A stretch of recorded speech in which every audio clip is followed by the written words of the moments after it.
5 सुप्रसिद्ध अशी विद्यापीठं आपल्या पनवेलमध्ये येणार आहे. त्याचबरोबरीनं त्या एज्युसिटीला जोड देताना स्पोर्ट्स सिटी येते. एक मोठा एरिना या परिसरात म्हणजे कल्चरल आणि स्पोर्ट्स या दृष्टिकोनातून उभा राहणार आहे. इंडोर स्टेडियम मोठ्या प्रमाणात उभं राहत आहे.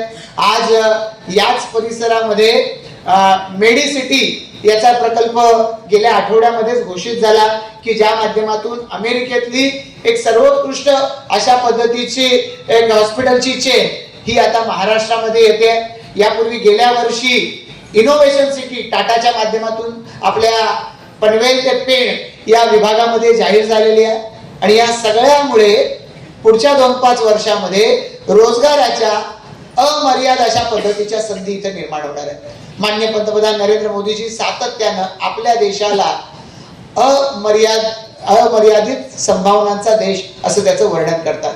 आणि आपण ज्याचं चित्र देशभरामध्ये पाहू शकतो त्याचंच एक लघुचित्र, एक छोटासा आपण म्हणूया त्याची आपण ट्रेलर हा आपल्या पनवेल आणि रायगड परिसरातच आहे की इतका विकास जर आपल्या परिसरात होतोय, रोज नवे नवे प्रकल्प देशभरामध्ये जाहीर होत आहेत आणि आपल्या पनवेल परिसरामध्ये सुद्धा हे चित्र आपल्याला मोठ्या प्रमाणात पाहायला मिळत आहे. मग कर्जत पनवेल ही रेल्वे आता लवकरच आपल्याला सुरू होताना दिसणार आहे. म्हणजे बोगद्यांची कामं आणि सगळं झालंय, म्हणजे आता ही लोकल सुरू होऊ शकेल. आपण काल परवा जर पेपरला बातमी पाहिली असेल की मालगाड्यांच्या वाहतुकीच्या दृष्टिकोनातून सुद्धा एक खूप मोठा निर्णय घेतला गेलाय आणि डेडिकेटेड फ्लाईट कॉरिडॉरच्या माध्यमातून जेएनपीटी पर्यंत जी वाहतूक आता सुरू झालेली आहे की ज्याच्यामुळे आता माल वाहतूक याचा परिणाम पॅसेंजर वाहतुकीवरती आता होणार नाही.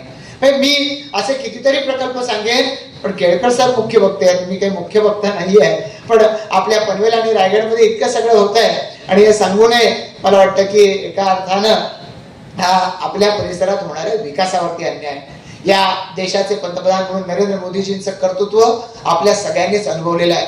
आणि हे सगळं करत असताना 12 वर्ष जेव्हा त्यांना पूर्ण झाली त्यावेळेला दिल्लीमध्ये झालेल्या बैठकीमध्ये अमित भाई यांनी त्यांच्याविषयी जे गौरवोद्गार काढले, मी आपल्याला सगळ्यांना विनंती करेन की आवर्जून युट्यूब वरती आपण अमित भाईंचं ते भाषण ऐकावं की ज्या पद्धतीनं रामदास स्वामींनी छत्रपती शिवाजी महाराजांच्या विषयी जे उद्गार काढलेले होते की एखादा संन्यस्त कर्मयोगी कसा असावा, की ज्याचं वर्णन छत्रपती शिवाजी महाराजांच्या विषयी जे रामदास स्वामींनी केलं होतं, आज त्याच पावलावर पाऊल टाकत स्वतःचा पूर्णपणानं स्वतःचा कुठलाही विचार न करता जे करायचं ते देशासाठी या भावनेतून माननीय पंतप्रधान नरेंद्र मोदीजी काम करतायत. आज व्यासपीठावरती आमचे संजय केळकरजी या ठिकाणी उपस्थित आहेत.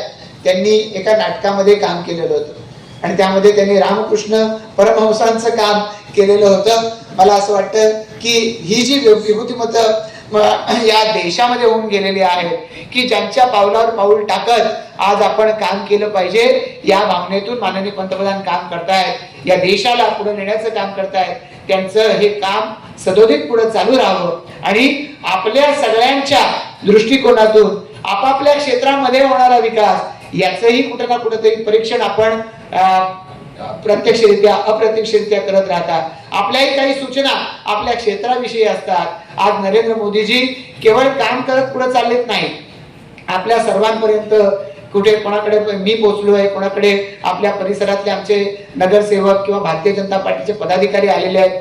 आपल्या क्षेत्रामध्ये होत असलेली वाटचाल, सरकार करत असलेलं काम, त्याविषयी आपलं असलेलं मत हे जाणून घ्यायचा प्रयत्न करतायत. मला खात्री आहे की मोदीजी एकटेपणाने कदाचित हे सगळं करू शकले नसते, पण आपल्या सगळ्यांचा प्रतिसाद त्यांना मिळतोय.